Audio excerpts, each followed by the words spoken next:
মোদের জান প্রাণ হতে প্রিয় সাহাবা সাহাবা মোদের জান প্রাণ হতে প্রিয় সাহাবা সাহাবা সাহাবা আমাদের সাহাবা নবী চাঁদ হলেন তারকা সাহাবা। আলহামদুলিল্লাহি রাব্বিল আলামিন ওয়াসসালাতু ওয়াসসালামু আলা সাইয়্যিদিল আমবিয়া ওয়াল মুরসালিন আম্মা বা'দ ফাআউযু বিল্লাহি মিনাশ শাইতানির রাজিম বিসমিল্লাহির রহমানির রহিম। আসসালাতু ওয়াসসালামু আলাইকা ইয়া রাসূলুল্লাহ ওয়া আলা আলিকা ওয়া আসহাবিকা ইয়া হাবিবাল্লাহ।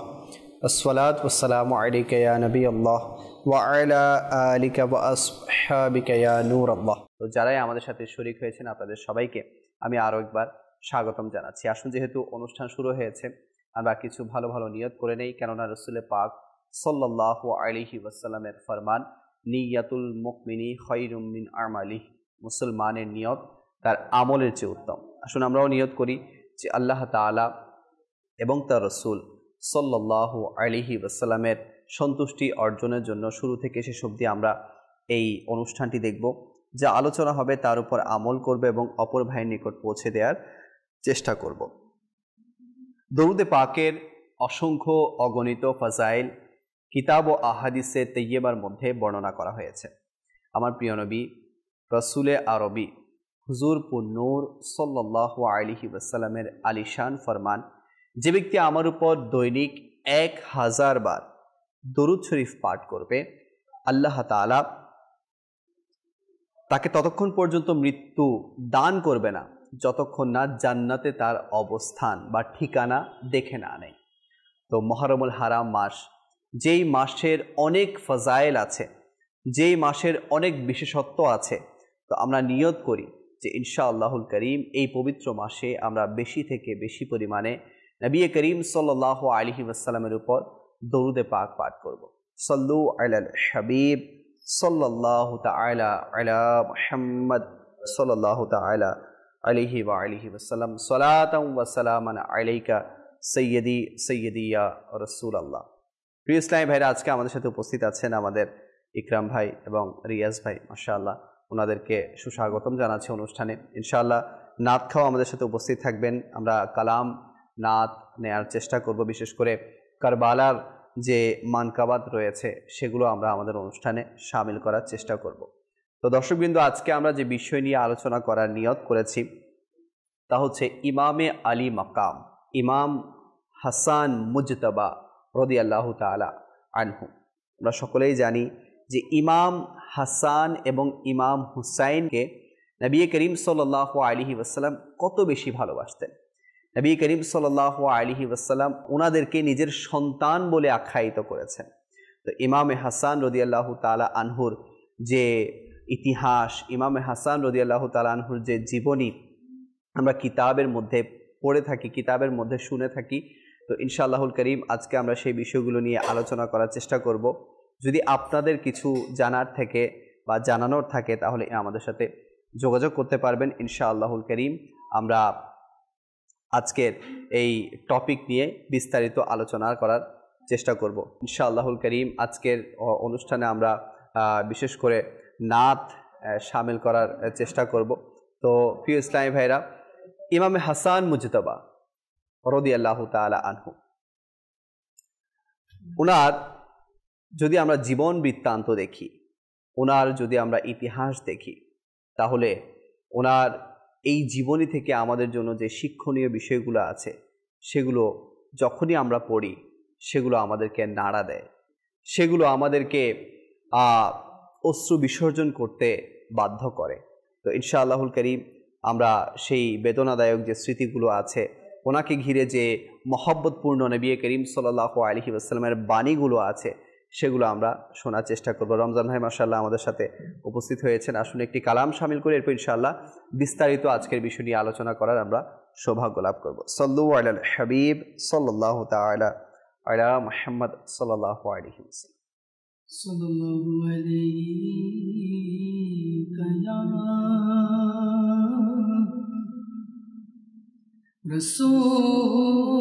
রাসূলুল্লাহ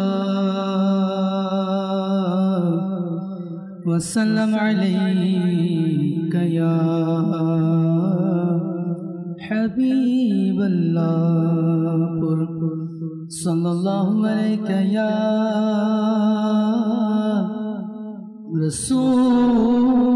रसूलल्लाह वसल्लम अलैका या हबीबल्लाह सल्लल्लाहु अलैका या रसूलल्लाह वसल्लम अलैका या हबीबल्लाह। खुदारी प्रिय नबी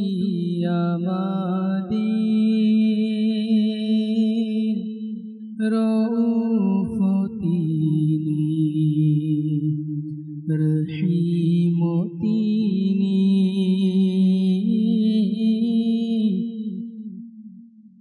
খোদারি প্রিয় নবী আমাদের খোদারি প্রিয় নবী আমাদের রউফ তিনি রহিম তিনি রউফ তিনি রহিম তিনি রসূল তিনি নবী তিনি রসূল তিনি নবী তিনি রউফ তিনি রহিম তিনি রউফ তিনি রহিম তিনি খোদারি প্রিয় নবী আমাদের খোদারি প্রিয় নবী আমাদের রউফ তিনি রহিম তিনি রউফ তিনি রহিম তিনি প্রতিটি ফুলে রয়েছে তার ঘ্রাণ তারি সুবাসে বুলবুল অম্লান প্রতিটি ফুলে রয়েছে তার ঘ্রাণ তারি সুবাসে বুলবুল অম্লান প্রতিটি ফুলে রয়েছে তার ঘ্রাণ তারি সুবাসে বুলবুল অম্লান তারি নূর সকলের নয়নে সবার হৃদয়ে মুকিম তিনি খোদারি প্রিয় নবী আমাদের খোদারি প্রিয় নবী আমাদের রউফ তিনি রহিম তিনি রউফ তিনি রহিম তিনি আবেদন করার নেই কোনো দরকার জানেন সবই সব নবীদের সরদার আবেদন করার নেই কোনো দরকার আবেদন করার নেই কোনো দরকার জানেন সবই সব নবীদের সরদার মনের অবস্থা জানেন যে তিনি মনের অবস্থা জানেন যে তিনি তবিব তিনি আলিম তিনি খোদারি প্রিয় নবী আমাদের খোদারি প্রিয় নবী আমাদের রউফ তিনি রহিম তিনি রউফ তিনি রহিম তিনি। আল্লাহ, মাশাআল্লাহ। দর্শকবৃন্দ, দেখছেন অনুষ্ঠান ফয়জানে সাহাবা ও আহলে বাইত। আজকে আমরা যে বিষয় নিয়ে আলোচনা করার নিয়ত করেছি তা হচ্ছে ইমামে আলী মাকাম, ইমাম হাসান মুজতবা রাদিয়াল্লাহু তাআলা আনহু। আসুন শুরুতে আমরা ইকরাম ভাইয়ের কাছে যাব। ওনার শুরুতেই কিছু পরিচিতি আমরা শুনবো ইনশাআল্লাহ, এরপর ইনশাআল্লাহ বিস্তারিত আলোচনা দিকে যাব। চিউজ। আলহামদুলিল্লাহি রাব্বিল আলামিন ওয়াসসালাতু ওয়াসসালামু আলা সাইয়্যিদিল মুরসালিন আম্মা বা'দ ফাআউযু বিল্লাহি মিনাশ শাইতানির রাজীম বিসমিল্লাহির রাহমানির রাহিম। হযরত সাইয়্যিদনা হাসান মুজতবা রাদিয়াল্লাহু তাআলা আনহু তিনি ৩য় হিজরিতে 15 রমজান মুবারক তিনি জন্মগ্রহণ করেন। তার জন্মের পূর্বে নবী করিম রউফুর রহিম সাল্লাল্লাহু আলাইহি ওয়াসাল্লাম এর চাচি যান জি উম্মে ফজল রাদিয়াল্লাহু তাআলা আনহা তিনি স্বপ্নে দেখলেন। আচ্ছা। স্বপ্নে দেখে তিনি জিজ্ঞাসা করেন, ইয়া রাসূলুল্লাহ সাল্লাল্লাহু আলাইহি ওয়াসাল্লাম, আমি স্বপ্নে দেখেছি আপনার শরীর মুবারকের একটা অংশ আমার কোলে এসে পতিত হয়েছে বা আমার ঘরে এসে তশরিফ এনেছে। তখন প্রিয় নবী হুজুরপুর নূর সাল্লাল্লাহু আলাইহি ওয়াসাল্লাম ইরশাদ করলেন যে, চাচি যান, ফাতেমাতুজ জাহরা আমার কলিজার টুকরা ফাতেমাতুজ জাহরা রাদিয়াল্লাহু তাআলা ঘরে একজন পুত্র সন্তানের আগমন হবে, সুবহানাল্লাহ, এবং আপনি তাকে দুধ পান করাবেন। এবং পরবর্তী তাই হলো, এবং হাসান মুজতবা রাদিয়াল্লাহু তাআলা আনহুকে উম্মে ফজল রাদিয়াল্লাহু তাআলা আনহা তিনি দুধ পান করালেন, সুবহানাল্লাহ। যার জন্মের পূর্বেই এরকম নিয়ামত এবং জন্মের সুসংবাদ আল্লাহ পাকের পক্ষ থেকে, যার জন্য আল্লাহ পাকের পক্ষ থেকে সুসংবাদ আসছে, তিনি যেমন তেমন ব্যক্তি নয়।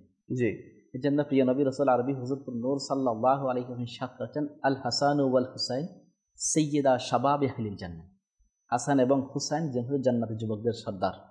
এবং অপর রাওয়ায়াতের মধ্যে রয়েছে, মান আহাব্বাহুমা ফাকাত আহাব্বানি ওয়া মান আবগাদাহুমা ফাকাদ আবগাদানি। যারা এই দুইজনকে ভালোবাসবে মূলত তারা আমি নবীকে ভালোবাসলো, আর যারা এই দুইজনের প্রতি বিদ্বেষ পোষণ করলো আর আমি নবীর প্রতি বিদ্বেষ পোষণ করলো। তাহলে এ থেকে বোঝা যায় হাসান মুজতবা এবং হুসাইন রাদিয়াল্লাহু তাআলা আনহুমা দুইজন নবীর কলিজার টুকরা। এই জন্য ইমাম হাসান মুজতবা রাদিয়াল্লাহু তাআলা আনহু উপনাম হচ্ছে আবু মুহাম্মদ, আর উপাধি হলো তাকি, সৈয়দ, সিফতে রসুল, সিফতে আকবর, এবং তাকে রাইহানাতুর রসুল, তার নবীর বাগানের ফুল বলা। জি, এবং একজন আমার নবী ইরশাদ করেছেন, ইমাম হাসান এবং হুসাইন এই দুইজন হচ্ছে দুনিয়ার মধ্যে আমি নবীর বাগানের ফুল, আমি তাদের থেকে জান্নাতের ফুল, আমি এদের থেকে সুগন্ধ নিই, যে না রাইহানাতুর রসুল বলা হয়েছে, এদিকে তো সুগন্ধ নিত। এবং আনাস বিন মালিক রাদিয়াল্লাহু তাআলা তিনি বলেন যে, প্রিয় নবী রাসূল আরবি হুজুরপুর নূর সাল্লাল্লাহু আলাইহি ওয়াসাল্লাম এর সাথে ইমাম হাসান মুজতবা রাদিয়াল্লাহু তাআলা আনহুর এত বেশি মিল ছিল, অন্য কোনো ব্যক্তির সাথে এত মিল ছিল না। সাদৃশ্য, আমার নবীর সাদৃশ্য ইমাম হাসান মুজতবা রাদিয়াল্লাহু তাআলা আনহুর কাছে অনেক বেশি ছিল। এজন্য প্রিয় নবী হুজুরপুর নূর সাল্লাল্লাহু আলাইহি ওয়াসাল্লাম ইমাম হাসান মুজতবা রাদিয়াল্লাহু তাআলা অনেক বেশি ভালোবাসতেন। এবং অপর রওয়ায়াতের মধ্যে রয়েছে, হযরত সাইয়েদনা আব্দুল্লাহ ইবনে জুবাইর রাদিয়াল্লাহু তাআলা আনহু সহ অন্যান্য সাহাবায়ে কেরাম আলাইহিমুর রিদওয়ানগণের মতে যে নবী করিম রউফুর রহিম সাল্লাল্লাহু আলাইহি ওয়াসাল্লামের নাতি ইমাম হাসান মুজতবা রাদিয়াল্লাহু তাআলা আনহু খুব বেশি ভালোবাসতেন আমার নবী। এজন্য হযরত সাইয়েদনা আব্দুল্লাহ ইবনে জুবাইর রাদিয়াল্লাহু তাআলা আনহু বলেন, আল্লাহ পাকের শপথ, কোন মহিলা হাসান বিন আলী রাদিয়াল্লাহু তাআলা আনহুর মতো কোন সন্তান জন্ম দেয়নি। সুবহানাল্লাহ। ভালোবাসা দেখুন কেমন হাসান মুজতবা। আল্লাহু আকবার, আল্লাহু আকবার। জি রিয়াজ ভাই, ইমামে হাসান মুজতবা রাদিয়াল্লাহু তাআলা আনহু। বিসমিল্লাহির রহমানির রহিম।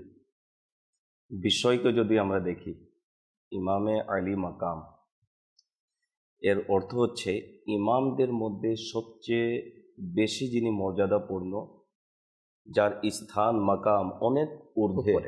জি, তো ইমামে হাসানে মুজতবা যদি তার বংশের দিকে যদি তাকায়, তাহলে সমস্ত বংশদের মধ্যে সর্দার হচ্ছে কুরাইশ বংশ।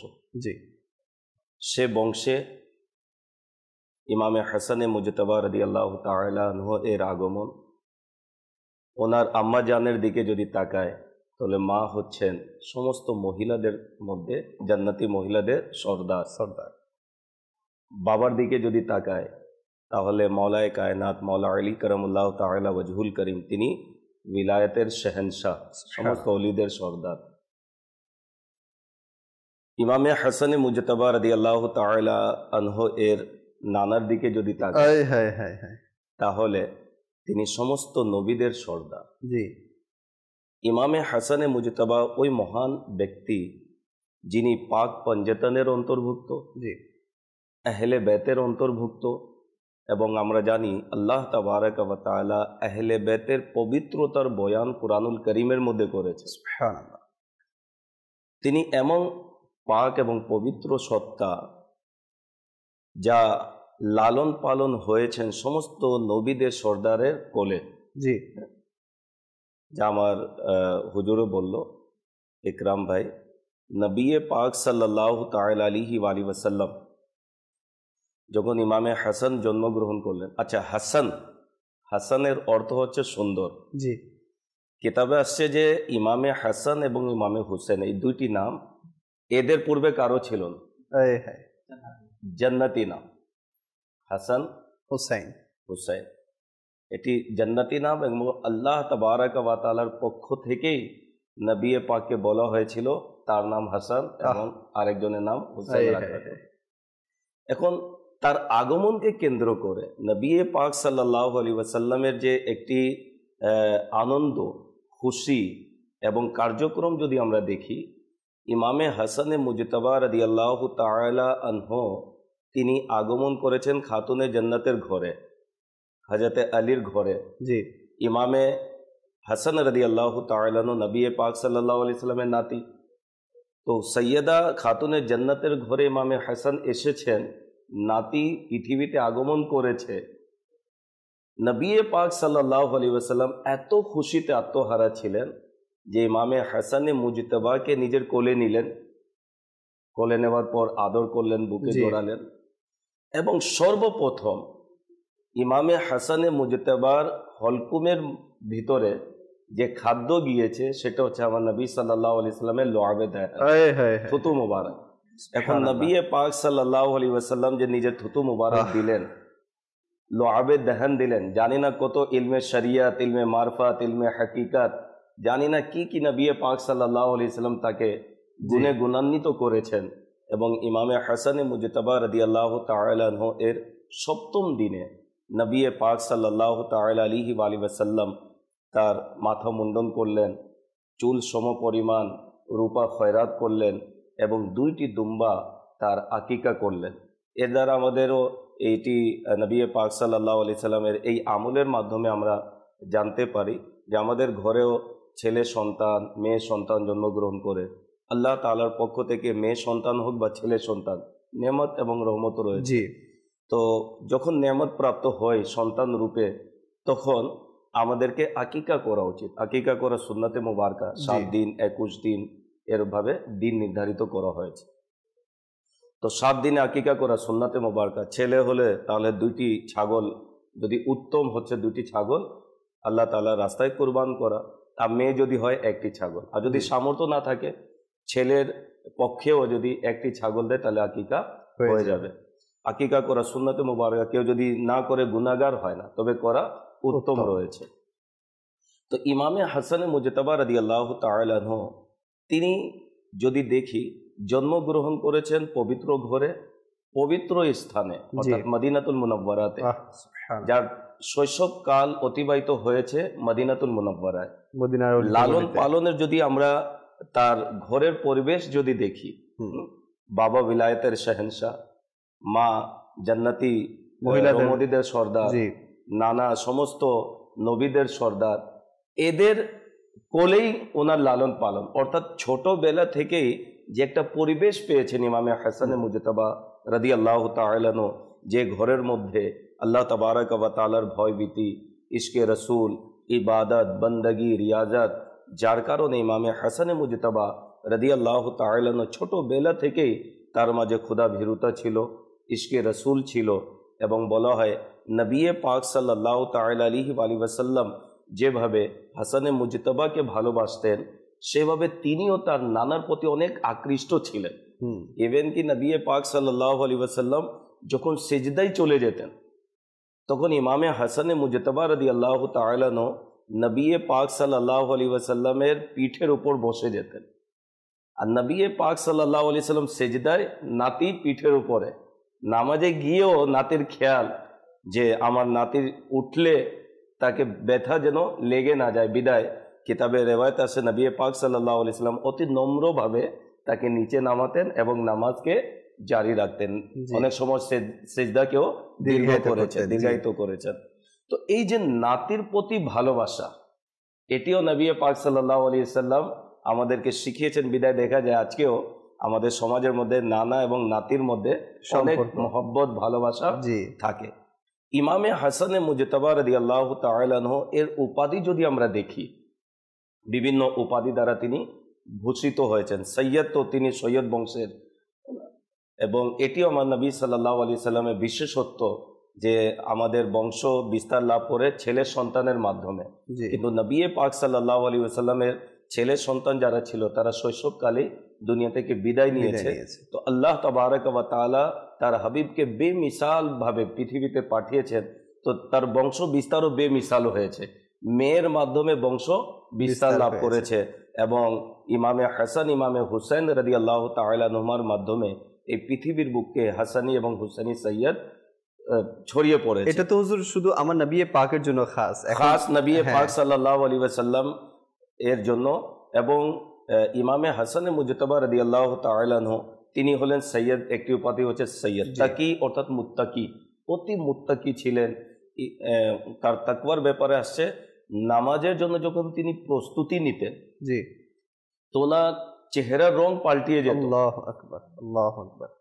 মানে আল্লাহ তাবারক ওয়া তাআলার দরবারে যে যাচ্ছে এই অনুভূতি তিনি এমন ভাবে তার শরীর থেকে প্রকাশ পেত যে তার চেহারার রংটি পাল্টিয়ে যেত। একটি উপাধি হচ্ছে ওনার রাকিবে দোষে মুস্তাফা। আচ্ছা, আমরা শুনি রাকিবে দোষে মুস্তাফা। রাকিবে দোষে মুস্তাফা বলা হয় যিনি নবী পাক সাল্লাল্লাহু আলাইহি ওয়াসাল্লামের কাঁধে আরোহণ করেছেন।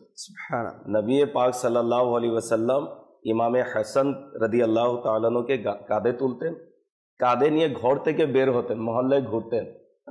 একবার এক ব্যক্তি দেখে বলল, বাহ, কত সুন্দর বাহন রয়েছে। নবী পাক সাল্লাল্লাহু আলাইহি ওয়াসাল্লাম তাৎক্ষণিক তাকে উত্তর দিলেন, আরোহীও তো কত সুন্দর। বাহন যখন তুমি সুন্দর বলেছো তো আরোহীও কত সুন্দর। তো ইমামে হাসানে মুজতবা রাদিয়াল্লাহু তাআলা তিনি হলেন রাকিবে দোষে মুস্তাফা। আর একটি ওনার উপাধি হচ্ছে, সেটা হচ্ছে সিবতে রসুল। সিবতে রসুল অর্থাৎ রসুলের নাতি, এবং সিবতে আকবরও বলা হয়, বড় নাতি। ইমামে হুসেন ছোট, এর 1 বছরের বড় হচ্ছেন ইমামে হাসান রাদিয়াল্লাহু তাআলা। তো ইমামে হাসান রাদিয়াল্লাহু তাআলা পাক পঞ্জতনের অন্তর্ভুক্ত, এবং তিনি যেভাবে দিনের খেদমত করেছেন এবং তার যে বিশেষ গুণ, এমনি তো নবী পাক সাল্লাল্লাহু আলাইহি ওয়াসাল্লামের ঘরেই নবুয়তের ঘরানায় তিনি আগমন করেছেন। তো এরপরেও যে তিনি নিজেকে যেভাবে গড়ে তুলেছেন, ইবাদত, বন্দগি, খৌফে খুদা, ইশকে রসুল, তো ওনার যে বৈশিষ্ট্যগুলি রয়েছে যদি আমরা দেখি, এক একটি বৈশিষ্ট্যের মধ্যে ব্যাখ্যা বিশ্লেষণ রয়েছে। যেমন ইমামে হাসানে মুজতবা রাদিয়াল্লাহু তাআলা আনহু এর একটি বৈশিষ্ট্য হচ্ছে তিনি কোমল হৃদয়ের অধিকারী ছিলেন, কোমল হৃদয় ছিল। অথচ যদি আমরা দেখি আমাদের সমাজের মধ্যে কেউ যদি কোনো আপনার বৈশিষ্ট্যের অধিকারী যখন হয় তখন তার মধ্যে অনেক অহংকার চলে আসে। আচ্ছা, আপনার বৈশিষ্ট্যের সাথে সাথে যদি কোনো পাওয়ার থাকে, ক্ষমতা থাকে, তাহলে ওই ক্ষমতাকে অপব্যবহার করে। তারপরে তার ভাবভঙ্গি দেখতে মানে অহংকার থাকে।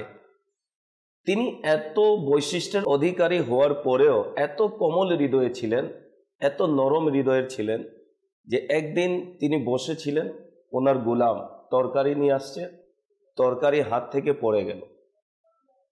ওই গরম গরম তরকারি যে আপনার ঝোল ওনার গায়ের মধ্যেও ছিটা। আল্লাহু আকবার। তো যে মাত্র ছিটা লাগলো তখন গোলাম বলল, ওয়াল কাযিমিনাল গায়যা ওয়াল আফিনা আনিন নাস, যে রাগকে সংবরণকারী এবং ক্ষমা মার্জনাকারী ব্যক্তি। তখন তিনি বলেন আমি তোমাকে ক্ষমা করলাম। আল্লাহু আকবার। এরপরে গোলাম আবার এই আয়াতে কারিমার আরেকটি অংশ বলল, ওয়াল্লাহু ইউহিব্বুল মুহসিনিন, আল্লাহ এমন ব্যক্তিকে ভালোবাসেন। তখন তিনি বললেন, যাও, আমি তোমাকে আল্লাহর জন্য মুক্ত করে দিলাম, আজাদ করে দিলাম। এই যে একটি বিষয়, আমাদের চাকর চাকরানি অনেক সময় কোনো ভুল করে বসলে যতক্ষণ পর্যন্ত আমরা তাকে আপনার প্রহার না করি, প্রহার তো দূরের কথা, মারধর না করি, চাকরি থেকে বের করে না দিই, ততক্ষণ পর্যন্ত আমরা দিল ঠান্ডা হয় না। হ্যাঁ, দিল ঠান্ডা হয় না, শান্ত হয়ে বসি না। এই যে আমাদের আকাবির, আমাদের বুজুর্গানে দিন, আহলে বেতে আতহার যে আমল করে দেখিয়েছেন, তার ভুল হয়েছে এবং তিনি তার ভুলের কারণে তিনি কষ্ট পেয়েছেন, কিন্তু যখন ওই আপনার গুলাম যখন স্মরণ করিয়ে দিল যে রাগের সময় যারা রাগকে সংবরণ করে নিজের আয়ত্তে রাখে এবং আল্লাহর জন্য কাউকে ক্ষমা করে দেয়, আল্লাহ তাকে ভালোবাসেন। এখন তো তাৎক্ষণিকের উপর আমল করলেন। সুবহানাল্লাহ। হুজুর, এখন তো সিস্টেম হচ্ছে আমি তাকে রেখেছি, টাকাও আমি দিচ্ছি, পয়সাও আমি দিচ্ছি, তো সেই কেন ভুল করবে? আর এত বড় ভুল যখন হয়ে যাবে তাকে আমি ক্ষমা করে দিব, তার মানে তো তার ভুলের উপর আমি প্রশ্রয় দিয়ে দিলাম। আমি টাকা দিচ্ছি ঠিক আছে, সে তো পরিশ্রম দিচ্ছে, আল্লাহু আকবার, পরিশ্রমের বিনিময়ে আমি তাকে টাকা দিচ্ছি, আমি তো তাকে, অথচ ওই যুগে গোলাম কিনে নেওয়া হতো, তার ভরণ পোষণ থাকা খাওয়া অর্থাৎ মালিক হতো, যিনি গোলাম রেখেছে তিনি তার মালিক হতো, মালিকের অধিকার থাকে, সে শাস্তিও দিতে পারে, মুক্তও করে দিতে পারে, এরপরেও ক্ষমতা প্রয়োগ করার ক্ষমতা থাকার পরেও ক্ষমা করে দেয়া। জি। আর আমরা যাদের বর্তমানে তো চাকর চাকরানির প্রচলন রয়েছে, কেউ তো দাস দাসী নয় না, তো তারা পরিশ্রম করে, আমরা তাকে বেতন দিই, ভুল হতেই পারে। জি। এখন ভুল হয়েছে বিদায় তো আমার রাগ এসেছে না। জি। বসে বসে তো রাগ চলে আসে না, রাগ আসলে এখন আল্লাহর জন্য ক্ষমা করে দেয়া। হয়তোবা তার মাধ্যমে আমার সামান্য ক্ষতি হয়েছে, কিন্তু ক্ষমা করে দিলে কত বড় উপকার, হয়তো আল্লাহ তাআলা সন্তুষ্ট হয়ে আমাকে জান্নাত দিয়ে দিবেন। সুবহানাল্লাহ, সুবহানাল্লাহ। তো এই জন্য মাদানী চ্যানেলের দর্শকবৃন্দ, আমাদেরকেও ইমামে হাসান মুজতাবা রাদিয়াল্লাহু তাআলা আনহুর মতো সফট হার্টেড হওয়া উচিত। কেননা আমি যদি কোমল হৃদয়ের অধিকারী হই, তাহলে ইনশাআল্লাহুল করিম আমি যতই ব্যথা পাই না কেন সামনের ব্যক্তি থেকে, ইনশাআল্লাহুল করিম তাকে মাফ করে দেয়া, তার সাথে স্নেহ ভরা আচরণ, এগুলো ইনশাআল্লাহুল করিম আমার সাথে হয়ে উঠবে। তো শুধু চাকর চাকরানির ক্ষেত্রে কেন, আমাদের ঘরের মধ্যেও যারা সদস্য আছে, অনেক সময় আমি একটু আমার মেজাজের বিপরীত হয়ে গেলেই আমি একটু সবার সাথে ভালো ব্যবহার করতে হবে। জি। উত্তম চরিত্রের অধিকারী যারা, তাদের বলা হয় তারা পিঁপড়াকেও কষ্ট দেয় না, জি, ঘরের মুরগিকেও কষ্ট দেয় না, তো মানুষ তো অনেক ঊর্ধ্বে রয়েছে, প্রাণীকে কষ্ট দেয় না। এটা উত্তম চরিত্রের অধিকারী যারা, তাদের মাঝে এই গুণ থাকা উচিত। আমি আমার ঘরে পরিবার পরিজন নিয়ে রয়েছি, তো পরিবার পরিজন আমার থেকে ভয় পায়, আর আমি বুক ফুলিয়ে বলি যে আমার সন্তানরা আমাকে ভয় পায়, এটা কোনো বীর ব্যক্তির কাজ নয়। জি। সন্তান আপনাকে দেখে আপনার নিকটে আসবে নাকি আপনাকে দেখে পালাবে? তো আপনার ঘরে আচরণ কেমন যে সন্তান আপনাকে দেখে পালাচ্ছে? জি, সেটা আপনার স্ত্রী আপনাকে দেখেই তার শরীরে কম্পন ধরে নিচ্ছে। তো ঘরের মধ্যেও আমাদেরকে এমন ভাবে থাকতে হবে যাতে করে আমাদের ঘরের সদস্য যারা, তারা আমাদেরকে দেখে প্রশান্তি অনুভব করে নাকি ভয় পাবে। জি। হযরতে আয়েশা সিদ্দিকা রাদিয়াল্লাহু তাআলা আনহা নবী পাক সাল্লাল্লাহু আলাইহি ওয়াসাল্লামের ব্যাপারে কি বলতেন, যে তিনি আমাদের ঘরের মধ্যে সবচেয়ে হাস্য উজ্জ্বল চেহারার অধিকারী ছিলেন, আল্লাহর ভয়ে কাঁদতেনও সেভাবে এবং সবার সাথে হাসি মুখে কথাও বলতেন। এমন উত্তম চরিত্রের অধিকারী ছিলেন নবী পাক সাল্লাল্লাহু আলাইহি ওয়াসাল্লাম। মাশাআল্লাহ। আমাদেরকে আসলে অ্যাডজাস্ট করে চলতে হবে। হুজুর যেটা বলছেন না, যে পরিবারের মধ্যে গেলেই সদস্যরা আমাকে ভয় পাবে, আসলে দেখেন শাসনের জায়গায় শাসন এবং মহব্বতের জায়গায় মহব্বত। আপনি যদি অ্যাডজাস্ট করে চলেন, তাহলে ইনশাআল্লাহুল কারীম আপনার ঘরের মধ্যে যে অশান্তিগুলো আজকে হয়ে থাকে সেগুলো দূরীভূত হয়ে যাবে ইনশাআল্লাহুল কারীম। আমরা আলোচনা আরও শুনবো। কিছু দর্শক আমাদের সাথে আছেন, যুক্ত হয়েছেন কলের মাধ্যমে। আসুন সেই কলগুলো আমাদের অনুষ্ঠানে শামিল করি। জি, কল চালিয়ে দিবেন। মোহাম্মদ জাহাঙ্গীর আত্তারি, বাড়ি কিশোরগঞ্জ, অষ্টগ্রাম থানা। মাদানী চ্যানেলের অনুষ্ঠান ফয়জানে সাহাবা আহলে বায়াত, এই অনুষ্ঠানটি খুবই সুন্দর। এই অনুষ্ঠান থেকে সাহাবা আহলে বায়াত সম্পর্কে অনেক কিছু তথ্য জানতে পারি ও শিখতে পারি। আমার জন্য দোয়া করবেন। মাশাআল্লাহ, আপনাকে অসংখ্য ধন্যবাদ। আপনি কিশোরগঞ্জ থেকে ফোন করেছেন। কিশোরগঞ্জেও আমাদের দাওয়াত ইসলামের দ্বীনি কাজ চলমান আছে। আমি আপনাকে অনুরোধ করব আপনি সেখানে দাউদ ইসলামের সাথে সম্পৃক্ত হন। ইনশাআল্লাহুল কারীম আপনার অন্তরের মধ্যে সাহাবা এবং আহলে বাইতের প্রতি আরো বেশি মহব্বত সৃষ্টি হবে। যে নেক্সট কল। আমার নাম মোহাম্মদ নাসির। আমি একটা নাচ শুনতে চাই, ইয়া শাহে কারবালা। আচ্ছা, ইনশাআল্লাহুল কারীম আমরা শোনার চেষ্টা করব। যে নেক্সট কল। আমার নাম মোহাম্মদ মুশাররফ হোসেন, আমি গাইবান্ধা থেকে বলছি। আমি মাদানী চ্যানেলের একজন নিয়মিত শ্রোতা, সবসময় বক্তব্য আমি শুনেছি, খুব ভালো লাগছে।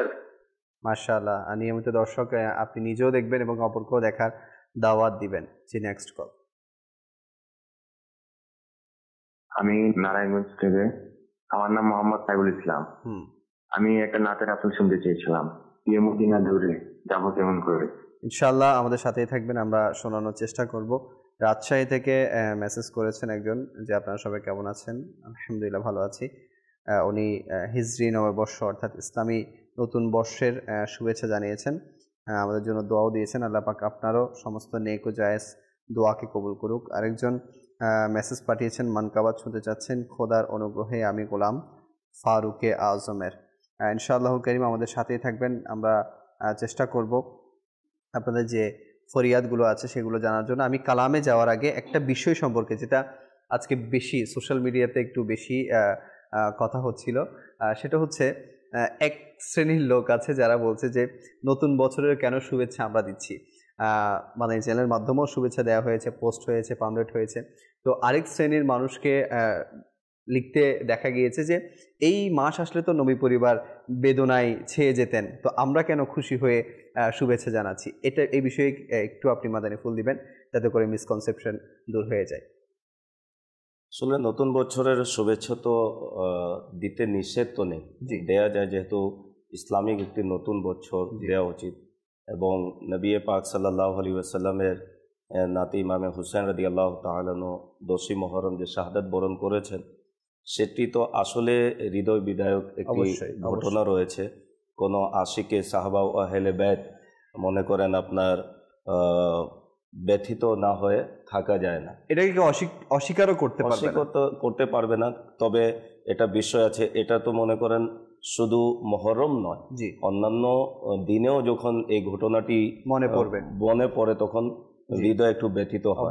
অবশ্যই কেউ যদি শরীয়ত সম্মত ভাবে কাউকে মোবারক দেয়, জুমার দিন আসলেও আমরা জুমা মোবারক বলেই থাকি, অথচ জুমার দিনে ইমাম হুসেন রাদিয়াল্লাহু তাআলা শহীদ হয়েছেন। তো এটা কোনো বিষয় না। যখন যে কোনো বিষয় যখন শরীয়ত সম্মত হয় না, তখন আমাদের উলামায়ে কেরাম নিজেই নিষেধ করে। অবশ্যই কোনো আলিমের দিন নিষেধ করেনি, শরীয়ত নিষেধ করেনি, তো আমরা সাধারণ লোক কেন নিষেধ করব? দিতে পারে, সমস্যা। মাশাআল্লাহ, শরীয়তের দৃষ্টিতে 3 দিনের পরে শোক নেই, 3 দিন বেশক, এরপর তো শোক নেই। মাশাআল্লাহ। তো আল্লাহ কারীম আমাদের সবাইকে শরীয়ত মোতাবেক চলার তৌফিক দান করুক। আসুন, অনেকেই কালামের অনুরোধ করেছিলেন, আমি রমজান ভাইয়ের কাছ থেকে কালাম শামিল করব অনুষ্ঠান। জি। আল্লাহুম্মা সাল্লি আলা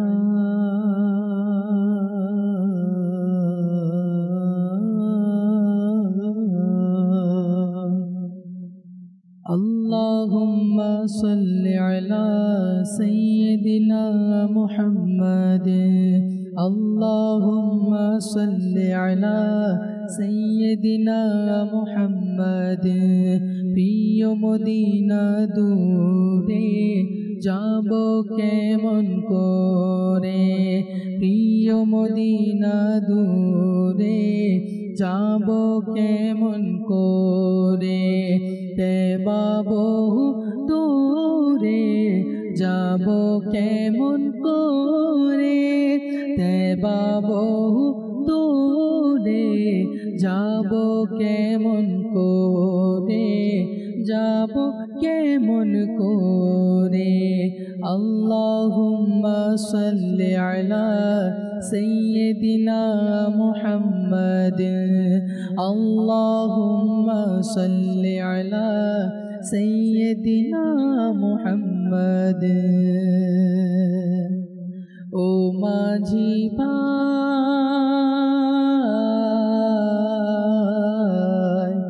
ও মাঝি ভাই একটু দাঁড়া, সাথে নিয়ে যাওয়া মায়।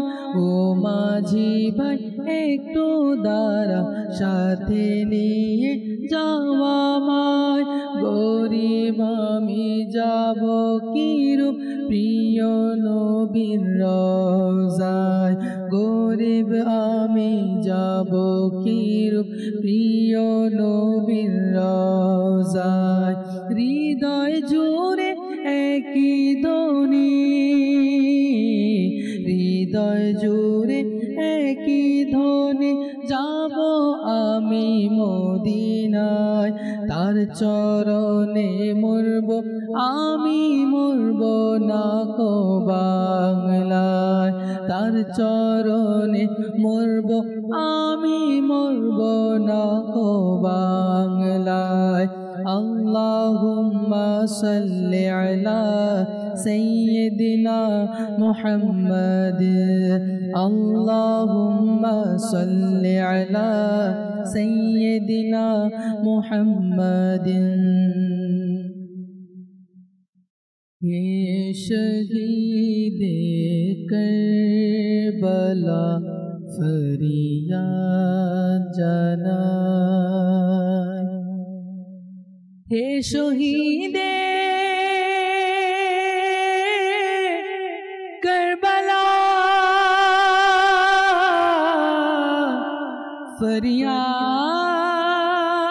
ফরিয়াদ জানাই ফাতেমার নয়ন তারা ফরিয়াদ জানাই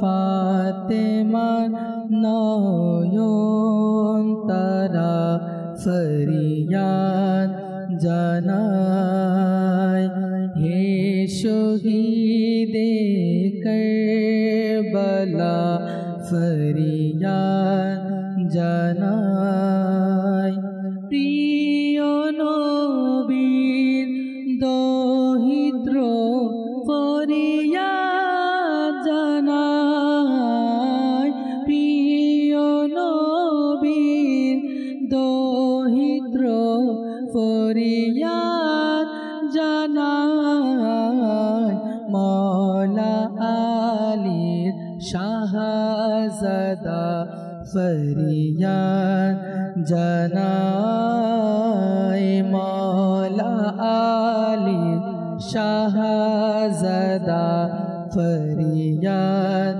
জানাই তোরিয়ামা পেশে গেছে তুফানে ইয়া হুসেন তোরিয়ামা পেশে গেছে ইয়া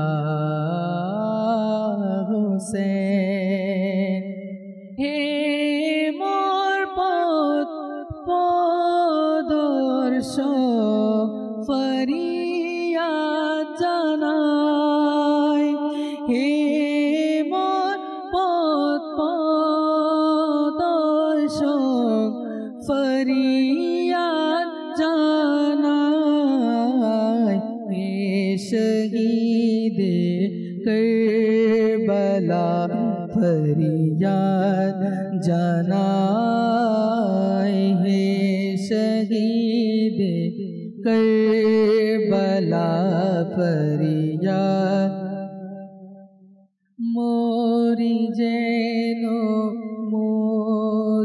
মদিনায় এটাই মোর বাসনা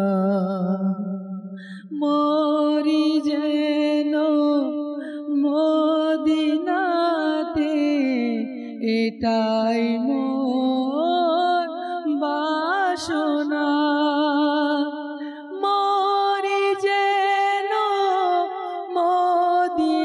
মদিনায় এটাই মোর বাসনা হে বাসনা পূর্ণকারী ফরিয়াদ জানাই হে শহীদে কারবালা হে শহীদে কারবালা ফরিয়াদ জানাই মা ফাতেমার নয়ন তারা ফরিয়াদ জানাই মদিনাতে যেন হয়ে যায় আমি শহীদ মদিনাতে যেন হই আমি আকাশ শহীদ দোয়া করো মোর লাগি তোমাকে ফরিয়াদ জানাই দোয়া করো মোর লাগি তোমায় ফরিয়াদ জানাই হে শহীদে কারবালা ফরিয়াদ জানাই ফাতেমার নয়ন তারা ফরিয়াদ জানাই। মাশাআল্লাহ মাশাআল্লাহ। দর্শকবৃন্দ, দেখছেন অনুষ্ঠান ফয়জানে সাহাবা ও আহলে বাইত। আমরা আলোচনা করছিলাম ইমামে হাসান মুজতাবা রাদিয়াল্লাহু তাআলা আনহুর বিভিন্ন দিক নিয়ে। ইকরাম ভাইয়ের কাছে থেকে শুনবো যে ইমাম হাসান মুজতাবা রাদিয়াল্লাহু তাআলা আনহুর আরও অন্যান্য যে দিকগুলো আছে সেগুলো নিয়ে। ইমাম হাসান মুজতাবা রাদিয়াল্লাহু তাআলা আনহু তিনি যখন মুসলমানদের মধ্যে যখন ফিতনা ফেসাদ যখন বৃদ্ধি পাচ্ছিল তখন তিনি খিলাফতের দায়িত্ব ছেড়ে দিচ্ছিলেন। যেদিন খিলাফতের দায়িত্ব ছেড়ে দিলেন, আল্লাহ পাক এটার বিনিময়ে শুধু মুসলমানদের মধ্যে ভ্রাতৃত্ব রক্ষা, মোহাব্বত, শফকত বৃদ্ধির জন্য তিনি দায়িত্ব যখন ছেড়ে দিলেন, ওই দিনেই আল্লাহ পাকের পক্ষ থেকে তাকে প্রথম গৌসুল আজমের মর্যাদা দান করেন। একটা তিনি প্রিয় নবীর দহিত্র এটা আছে, এবং গৌসুল আজমের দায়িত্ব তাঁর মর্যাদা তাঁকে দেন, এবং এটাও দেন যে তার বংশ দিয়ে যারা গৌসুল আজম হবে তার বংশ দিয়ে বরফের আব্দুল কাদের জিলানী রাহমাতুল্লাহ তাআলা আলাইহি এবং ইমাম মাহাদি পর্যন্ত যারা গৌসুল আজম হবে সবাই তার নসল দিয়ে আসবে। দ্বিতীয়ত হচ্ছে যে ইমাম হাসান মুজতাবা রাদিয়াল্লাহু তাআলা আনহু তিনি যখন পায়ে হেঁটে হজ করার জন্য যাচ্ছিলেন, তো হাঁটতে হাঁটতে পা ফুলে গিয়েছিল। তখন তার গোলাম বলতে লাগলো যে হুজুর আপনি বাহনে করে আপনি যান হজে। তখন তিনি বাহন নিলেন না, বললেন তুমি যখন গন্তব্যে যখন পৌঁছবে সেখানে একজন হাবশিকে দেখবে, তার কাছ থেকে তেল ক্রয় করে নিবে। তখন গোলাম বলতে লাগলো হুজুর এরকম ব্যক্তি কোথায় পাবো যে সাথে ওষুধ নিয়ে এরকম চলাফেরা করবে? জি। তখন তিনি যখন গন্তব্যে পৌঁছলেন তখন একজন হাবশিকে দেখলেন। তখন তিনি বললেন যে তোমার কাছে তেল আছে? তখন তিনি বললেন কার জন্য? হাসান মুজতাবা রাদিয়াল্লাহু তাআলা আনহুর জন্য। তখন তিনি বললেন আমাকে তার কাছে নিয়ে চলুন। তখন ওই হাবশিকে সহ নিয়ে গোলাম চলে আসলেন এবং হাসান মুজতাবা রাদিয়াল্লাহু তাআলা আনহুর কাছে। তখন ওই হাবশি বলতে লাগলো হুজুর আমি আপনার গোলাম, আমাকে ক্ষমা করে দিন, তেল আপনার জন্যই নিন, আমার যে একটু দোয়া করেন, আমার স্ত্রী অন্তঃসত্ত্বা এখন তিনি প্রসব বেদনায় রয়েছেন, আপনি দোয়া করেন একটা নেককার সন্তান দান করেন। হাসান মুজতাবা রাদিয়াল্লাহু তাআলা তাকে বললেন যে যাও, তুমি যেমন চাও ওই রকম একটি সন্তান আল্লাহ পাক তোমার দান করবে। তিনি বাসায় আসলেন, দেখলেন তিনি হাসান মুজতাবা রাদিয়াল্লাহু তাআলা যেভাবে দোয়া করেছেন এভাবে আল্লাহ পাক একটা সন্তান দান করেছেন। এই যে ঘটনা ইকরাম বাপু বলল, অর্থাৎ ইমামে হাসান রাদিয়াল্লাহু তাআলা এর মুখ মুবারক থেকে বের হয়েছে, জি, আল্লাহ তাবারাকা ওয়া তাআলা ওটাই বাস্তব করে দিয়েছে। জি, কিতাবে বর্ণিত আছে কিছু আল্লাহ তাআলার বান্দারা এমন আছে কোনো বিষয় যখন কসম করে নেয় তখন আল্লাহ তাআলা ওটাকে বাস্তব করে দেন।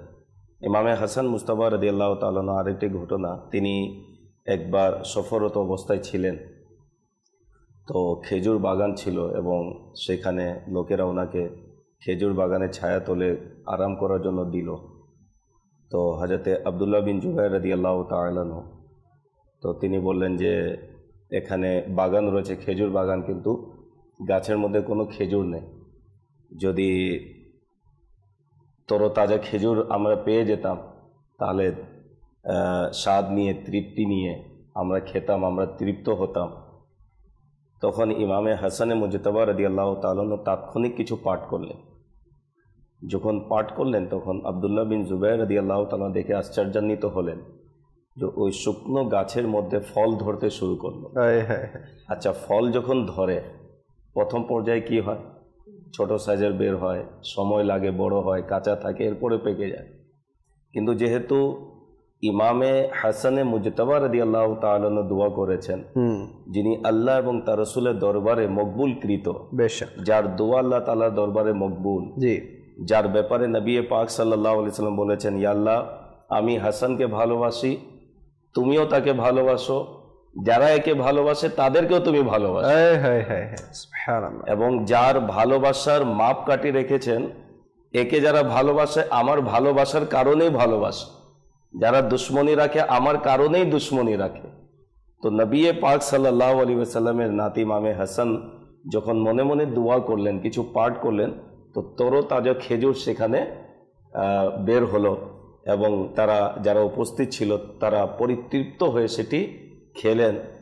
এরপরে ইমামে হাসানে মুজতাবা রাদিয়াল্লাহু তাআলা সেখান থেকে বিদায় নিলেন এবং লোকেরা সেখান থেকে ওই খেজুর আহার করলো। তো ইমামে হাসানে মুজতাবা রাদিয়াল্লাহু তাআলা তিনি মুখ থেকে বের করলেন, আল্লাহ তাবারাকা ওয়া তাআলা কবুল করলেন। ইমামে হাসানে মুজতাবা রাদিয়াল্লাহু তাআলা তার যে গুণাবলী, যে বৈশিষ্ট্য আল্লাহ তাবারাকা ওয়া তাআলা তাকে দান করেছেন, ওনার একটি উপাধি হচ্ছে সৈয়দুল আসকিয়া, অর্থাৎ দানবীরদের সর্দার। ইমামে হাসানে মুজতাবা রাদিয়াল্লাহু তাআলা এত দানবীর ছিলেন যে তিনি দুবার সম্পূর্ণ তার সম্পদ আল্লাহ তাবারাকা ওয়া তাআলার রাস্তায় তিনি সাদকা করেছেন, সবকিছু পরিপূর্ণ। দুইবার, তিনবার অর্ধেক সম্পদ আল্লাহ তাবারাকা ওয়া তাআলার রাস্তায় তিনি খয়রাত করেছেন। একবার এক ব্যক্তি তার কাছে লিখিতভাবে আবেদন করলো। অনেকে আমরা যারা আছি কোনো পদবিতে থাকলে দেখা যায় আমাদের কর্মচারী, নিঃস্ব, গরিব, তারা আবেদন নিয়ে আসে যে আমাকে হেল্প করো। তো আমরা বিস্তারিত পড়ি, পড়ার পর যাচাই বাছাই শুরু হয়, তারপরে লোকটি ঠিক আছে কিনা, এটা ভালো কোনো খারাপ না, শরীয়ত সম্মত কোনো নিয়ম যদি অ্যাপ্লাই করা হয় সেটি নিষেধ নেই। তবে বলার ক্ষেত্রে হচ্ছে অনেক সময় অনেকে শুধু টাইম পাস করে, মানুষকে ঘোরায়, যত দেয় না তত ঘোরাতে থাকে, না দিতে পারলে বাঁচে। ইমামে হাসানে মুজতাবা রাদিয়াল্লাহু তাআলা এর হাতে সে চিঠি দিল, তিনি খুলেও দেখেননি এবং তাকে 10,000 দিনার দান করে দিলেন। কে বলে, হুজুর আগে চিঠি তো পড়ুক। তখন তিনি বললেন যে আমার লজ্জা লাগলো, সে যতক্ষণ আমি চিঠি পড়ব ততক্ষণ সে আমার কাছে দাঁড়িয়ে থাকবে। একজন লোকের তো ইজ্জত রয়েছে না, সম্মান রয়েছে, দাঁড়িয়ে থাকবে। তো কিয়ামতের দিন আল্লাহ তাআলা আমাকে পাকড়াও যেন না করে যে আমার একজন বান্দা তোমার কাছে আবেদন নিয়ে এসেছিল, তুমি এতক্ষণ তাকে নিজের কাছে দাঁড় করিয়ে রেখেছো, তো আমি কি জবাব দিব? তিনি নবী পাক সাল্লাল্লাহু আলাইহি ওয়াসাল্লামের আদরের নাতি, যাকে স্বয়ং আল্লাহ ভালোবাসেন, যার নাম আল্লাহ তাবারাকা ওয়া তাআলা তার হাবিবের মাধ্যমে রাখিয়েছেন, তার এই অবস্থা আল্লাহ তাবারাকা ওয়া তাআলার প্রতি তার যে একটি মানে কি বলে, আল্লাহ তাবারাকা ওয়া তাআলার প্রতি যে তার একটি ভালোবাসা এবং হায়া এবং শরম, যে আল্লাহ তাবারাকা ওয়া তাআলার দরবারে যে আমাকে দাঁড়াতে হবে, এই বিষয়ে যেন আল্লাহ পাকড়াও না করে, এই যে আল্লাহ তাআলার ভয় ভীতি ওনার মাঝে কাজ করলো। আমাদেরকেও শিখালেন, কোনো নিঃস্ব গরিব ব্যক্তি যদি আসে, তাহলে তোমাদের মাঝে কোনো কিছু যদি থাকে দেবার এবিলিটি, তাহলে তাদেরকে দান করো, তাদেরকে দাও, তাদের পাশে দাঁড়াও, তাদের অভাব অনটনকে মিটিয়ে দাও। যারা দুনিয়াতে কারো অভাব অনটন মিটাবে, আল্লাহ তাআলা ওই দিন তাকে অভাব অনটন থেকে বাঁচাবেন, যেদিন লোকেরা নেকি বা নেক আমল থেকে নিঃস্ব থাকবে। আল্লাহ তাবারাকা ওয়া তাআলা তাদের সম্মানকে রক্ষা করবেন।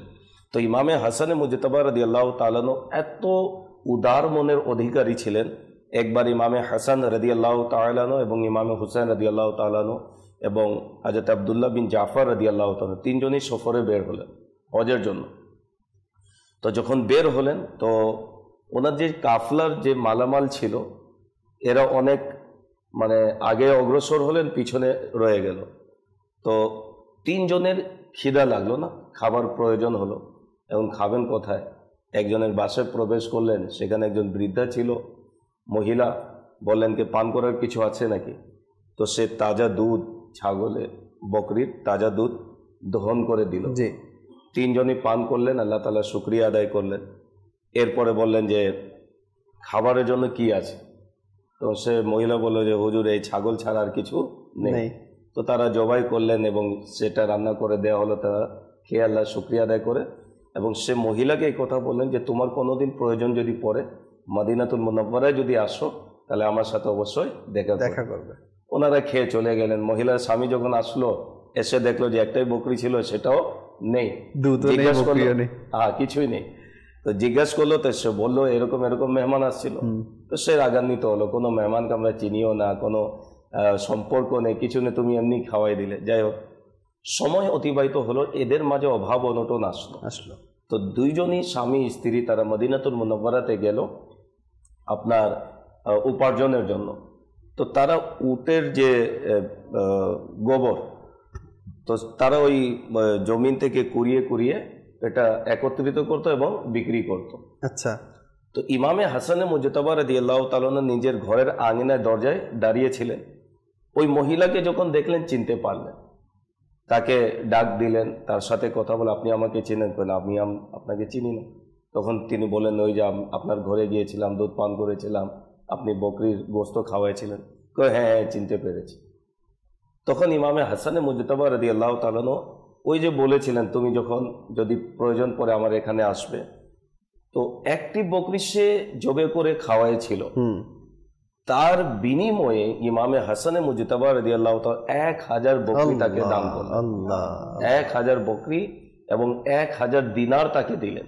দিরহাম না, দিনার। দিনার বলা হয় স্বর্ণের মুদ্রাকে, দিরহাম হয় রূপার মুদ্রাকে দিরহাম বলা। তো 1000 দিনার দিলেন। দেওয়ার পর বললেন যে তুমি আমার ভাই হুসেনের ঘরে যাও, ওর সাথে দেখা করো। ইমামে হুসেনের কাছে যখন তিনি গেলেন তখন বললেন আমার বড় ভাই ইমামে হাসান কি দিয়েছে? তখন সে মহিলা বলল যে 1000 ছাগল বকরি দিয়েছে আর 1000 দিনার দিয়েছে। তো ইমামে হুসেন রাদিয়াল্লাহু তাআলা তাকে আরো 1000 নিজের পক্ষ থেকে বকরি এবং 1000 দিনার দিলেন। 2000 বকরি, 2000 দিনার। ইমামে হুসেন বললেন যে আব্দুল্লাহ বিন জাফরের কাছে যাও, ওনার সাথেও দেখা করো। সে মহিলা যখন গেল ওনার কাছে তখন বলে ইমামে হাসান ইমাম হুসেন তোমাকে কি দিয়েছে? বললেন যে দুই ভাই মিলে আমাকে 2000 ছাগল বকরি এবং 2000 আমাকে দিনার দিয়েছে। তো আব্দুল্লাহ বিন জাফর রাদিয়াল্লাহু তাআলা দুইজন ইমামকে অনুসরণ করে তিনি 2000 ছাগল এবং 2000 দিনার তাকে দান করলেন। মহিলা যখন বিদায় নিচ্ছে মদিনাতুল মুনাওয়ারা থেকে 4000 ছাগল, 4000 দিনার তার কাছে এসেছিল শূন্য হাতে। এবং এই যে উদার মনের যে অধিকারী ওনারা ছিলেন, কৃপণতা এদের মাঝে ছিল না বিদায় ইতিহাসের পাতায় তাদের নাম এবং ঘটনা লেখা হয়েছে এবং বলা হয়েছে আল্লাহ তাআলা দানবীরদেরকে, সখী যাদেরকে বলা হয় দানবীর, উদার মনের অধিকারী, এদেরকে আল্লাহ ভালোবাসেন এবং এরা আল্লাহ তাআলার নিকটবর্তী, জান্নাতের নিকটবর্তী এবং জাহান্নাম থেকে দূরে রয়েছে। আর কৃপণ ব্যক্তির ব্যাপারে বলা হয়েছে এরা আল্লাহ থেকে দূরে, জান্নাত থেকে দূরে এবং জাহান্নামের নিকটে রয়েছে। হাদিস শরীফে আছে। আহলে বাইতে আতহারের যদি জীবনী আমরা দেখি তাহলে তারা উদার মনের অধিকারী ছিলেন। ইমামে হাসান রাদিয়াল্লাহু তাআলা শিখলেন কোথায় থেকে? তার তারবিয়ত কে করেছে? নানা জানকে দেখেছেন, খালি হাতে লোকেরা আসে কিন্তু এত ভরে ভরে দেন দ্বিতীয়বার আর আসতেই হয় না। জি হুজুর, এইখানে আমি একটা বিষয় মাঝে বলতে চাই, সেটা হচ্ছে আমরা যখন কিতাবে পড়ি যে পবিত্র আহলে বাইতের পরিবার অনেক সময় তারা ক্ষুধার্ত থাকতেন, এরপরে যখন দান সৎকার বিষয় আসতো তখন ওরা যাই ছিল তাই দিয়ে দিতেন। আমাদের মাঝে এটা কেন হয় না? আমাদের তো এমন অবস্থা আল্লাহর রহমতে হয় না যে আমরা ক্ষুধার্ত অবস্থায় থাকি। এমনও হয় যে ওখানে তো এক বেলা খেলে 3 বেলার টেনশন থাকতো, এখানে তো আমাদের 3 বেলার উপরে আমরা ডেইলি খাচ্ছি। এরপরে যে এই মন মানসিকতা, দেয়া, দানশীলতা, এই জিনিসগুলো আমাদের হয়ে ওঠে না। আসলে তাদের অন্তরের মধ্যে আল্লাহর ভালোবাসা ছিল, আল্লাহর মহব্বত, এবং প্রতিটি বিষয়ে ওনাদের মাঝে এই বিষয়টি কাজ করত যে আমি আমার এই কাজ দ্বারা আল্লাহকে রাজি করব। আমাদের হৃদয়ের মাঝে দেখা যায় দুনিয়ার মহব্বত, দুনিয়ার মোহ, ভালোবাসা, বিদায় এই মহতিপূর্ণ কাজ থেকে আমরা বঞ্চিত থাকি। একেবারে করে না এরকমও নয়, এরকমও লোক আছে যারা করে, কিন্তু আহলে বাইত যেভাবে করে এভাবে তো কেউ তাদের নিকটে যাওয়া তো দূরের কথা। যদি বিন্দু মাত্র যদি সদকা পেয়ে যায় ওনাদের সাখাওয়াতের এবং উদারতার, দানবীরতার, তাহলে তো তরি পার হয়ে যাবে। তবে ওনাদের জীবনের মাধ্যমে যেটা বুঝে আসে যে তারা আখরাতকে প্রাধান্য দিতেন, আল্লাহর মহব্বত ভালোবাসাকে প্রাধান্য দিতেন। আমরা প্রাধান্য দিই দুনিয়াকে, যার কারণে দুনিয়ার যা বস্তু রয়েছে এর মহব্বত ভালোবাসা আমাদের হৃদয়ের মধ্যে এবং কৃপণতা কাজ করে, এবং এদিকে শয়তানও মাইন্ড বানায় তাতে তুমি যদি এটা দিয়ে দাও তুমি ফকির হয়ে যাবে, গরিব হয়ে যাবে, নিঃস্ব হয়ে যাবে। তো দান সৎকা করার যে উৎসাহ আমরা যে পাই তাদের জীবনের মাধ্যমে কিন্তু আমরা পাই। যদি আমরা দেখি নবী পাক সাল্লাল্লাহু আলাইহি সাল্লাম স্বয়ং নিজে বলা হয় আহলে বাইতে আতহারের ঘরের মধ্যে 3 দিন পর্যন্ত এক লাগাতার চুলা জ্বলেনি কখনো। 3 দিন পর্যন্ত চুলা জ্বলেনি, কিন্তু কেউ যদি ক্ষুধার্ত আসতো তাদেরকে পেট পুড়ে খাওয়াতেন, অভাবী আসলে অভাব মিটিয়ে দেওয়া হতো, ইভেন কি ঋণ নিয়েও মেহমানদারি তারা করাতেন। একটি ঘটনা, ইমামে হাসান ইমামে হুসেন রাদিয়াল্লাহু তাআলা যখন অসুস্থ হয়ে পড়লেন, তো খাতুনে জান্নাত রাদিয়াল্লাহু তাআলা আনহা তিনি মান্নত করলেন যে আমার উভয় সন্তান যদি আরোগ্য লাভ করে তাহলে আমি 3টি রোজা রাখবো। হযরত আলীও মান্নত করলেন এবং ওনার একজন দাসী ছিল হযরতে ফিজ্জা রাদিয়াল্লাহু তাআলা আনহা, উনিও মান্নত করলেন। তো ইমামে হাসান ইমামে হোসেন তারা আরোগ্য লাভ করলেন, তো 3 জনই তারা মান্নতের রোজা রাখলেন। সেহরি করলেন পানি দিয়ে। ইফতারের সময় যখন হলো হযরত আলী রাদিয়াল্লাহু তাআলা ইফতারের ব্যবস্থা করলেন, 3টি রুটি বানানো হলো, এক একজনের এক একটি রুটি। যে মাত্র ইফতারিতে বসলেন প্রথম দিন, ইফতারিতে বসার সাথে সাথে একজন আপনার ফকির অভাবে চলে আসলো এবং বলল যে আল্লাহর সন্তুষ্টির জন্য আপনাদের কাছে যা আছে আমাকে দান করুন। খাতুনে জান্নাতও দান করলেন, হযরত আলীও দিয়ে দিলেন, এবং ওনার যে আপনার দাসী ছিল, তো খাদিমা ছিল, তিনিও দান করে দিলেন। ইফতারি পানি দিয়ে করলেন, আবার দ্বিতীয় দিন পানি দিয়ে সেহরি করলেন। ইফতারির সময় 3টি রুটির ব্যবস্থা করা হলো। দ্বিতীয় দিন এতিম চলে আসলো, এতিম এসে চাইলো, 3 জনই 3টি রুটি দান করে দিলেন। তৃতীয় দিন পানি পান করে রোজা রাখলেন। ইফতারির সময় 3টি রুটি বানানো হলো। তৃতীয় দিন কয়েদি চলে আসলো, আচ্ছা, ওই 3টা রুটি কয়েদিকে দান করে দিন। 3 দিন মান্নতের রোজা তারা পানি দিয়ে সেহরি করেছেন, পানি দিয়ে ইফতার করেছে। এই যে উদারতা, আল্লাহর সন্তুষ্টির জন্য রোজা রেখেছে, আল্লাহর সন্তুষ্টির জন্য, নিজের চাইতে বেশি অন্যের চাহিদাকে প্রাধান্য দিতেন। এই বিষয়টি নবী পাক সাল্লাল্লাহু আলাইহি সাল্লামের আদর্শ মুবারকে পাওয়া যায়। আমরা করি কি যে অন্যের চাহিদা থেকে নিজের চাহিদাকে প্রাধান্য দিই, তাদের বিপরীত, তারা অন্যের চাহিদাকে নিজের চাহিদার উপর প্রাধান্য দিত। বিদায় দেখতো যে আমার চেয়ে বেশি অভাবী উনি, আমার চেয়ে বেশি চাহিদা তাদের, তো তাকেই তারা দান করতেন। এই যে বিষয় আল্লাহ তাবারক ওয়া তাআলা এত পছন্দ করলেন, নবী পাক সাল্লাল্লাহু আলাইহি সাল্লামের দরবারে যখন হযরত আলী কারামাল্লাহু তাআলা ওয়াজহুল করিম উপস্থিত হলেন, তখন নবী পাক সাল্লাল্লাহু আলাইহি সাল্লাম এই ঘটনাটি বললেন যে আল্লাহ তাআলা তোমাদের এই আমলকে পছন্দ করেছে। তো এই যে ঘরের যে ঘরে যে একটা পরিবেশ ইমামে হাসান পেলেন, আর ওই বিষয়টি তিনি নিজের জীবনে বাস্তবায়ন করলেন যে আমার মা কৃপণ ছিল না, আমার বাবাও কৃপণ ছিল না, আমার নানাও কৃপণ ছিল না। উদারতা তারা দেখিয়েছেন আল্লাহ তাআলা দরবারে, এবং আল্লাহ তাবারক ওয়া তাআলা সন্তুষ্টির জন্য তিনিও গরিব মিসকিনদেরকে দান করেছেন। ইমামে হাসানে মুস্তাফা রাদিয়াল্লাহু তাআলা পাশে বসে একজন লোক আল্লাহ তাআলা দরবারে আরজ করলো, মওলা আমি অভাবে রয়েছি, তুমি আমাকে দান করো। তিনি ঘরে গেলেন, 10,000 দিনার এনে তাকে দান করে। আল্লাহু আকবার, 10,000 দিনার, 10,000 দিনার। আল্লাহু আকবার। তো আমাদের উচিত হুজুর যে উদারতা, এরপর দানশীলতা, এদিকে এগিয়ে আসার ব্যাপারে। তো আমিরুল সুন্নাত দামাত বারকাতুহুল আলিয়ারও যদি আমরা মোবারক জিন্দেগি দেখি, উনি কিছুদিন আগেও অসহায়দের পাশে দাঁড়াতে বলেছেন, যারা গরিব ভাইয়েরা আছে, প্রতিবেশীরা আছে, তাদের পাশে দাঁড়াতে বলেছেন। তো আমিরুল সুন্নাত মাশাআল্লাহ আহলে বাইতের যে প্রশিক্ষণ সেটা আমাদেরকে দিচ্ছে যে আমাদেরকেও হওয়া উচিত, যাদেরকে আল্লাহ পাক মাল দিয়েছে, ধন দিয়েছে, দৌলত দিয়েছে, তারা পাশে এগিয়ে। যেহেতু বর্তমান পরিস্থিতি যদি আমরা দেখি, ইকোনমিকভাবে এখন পুরো বিশ্বের মধ্যে এমন অবস্থা হয়ে গেছে যে যারা ভালো পজিশনেও ছিল তারাও এখন খাবার গ্রহণ করা, আহার করা এগুলো দুঃসাধ্য হয়ে যাচ্ছে। তো আমিরুল সুন্নাত দামাত বরকাতুহুল আলিয়া আমাদেরকে যে ব্যাপারে উৎসাহ দিয়েছেন, তারকিদ দিয়েছেন যে যাদের আছে, যাদের নেই, তাদের পাশে যাতে আমরা দাঁড়াই এবং এই বর্তমান পরিস্থিতিতে আমরা যাতে সবাই মিলেমিশে মোকাবেলা করতে পারি, সেজন্য এক মুসলমান অপর মুসলমানের পাশে এগিয়ে আসি। এখানে আরেকটি বিষয় আমার হুজুর আলোচনা করেছিলেন, দানশীলতার আগে ইমামে হাসান মুজতবা রাদিয়াল্লাহু তাআলা আনহু যেটা বলতেন সেটা হয়ে যেতেন। তো বর্তমানে যদি আমরা দেখি যে অনেকে আল্লাহর নেক বান্দাদের অলৌকিক যে বিষয়গুলো ঘটা হয় বা যেগুলো ঘটে যায় সেগুলোকে বিশ্বাস করতে চায় না। তো এই ব্যাপারে আপনাদের মতামত কি, যে আল্লাহর ওলিরা কি আসলেই পারেন নাকি কিছুই পারেন না?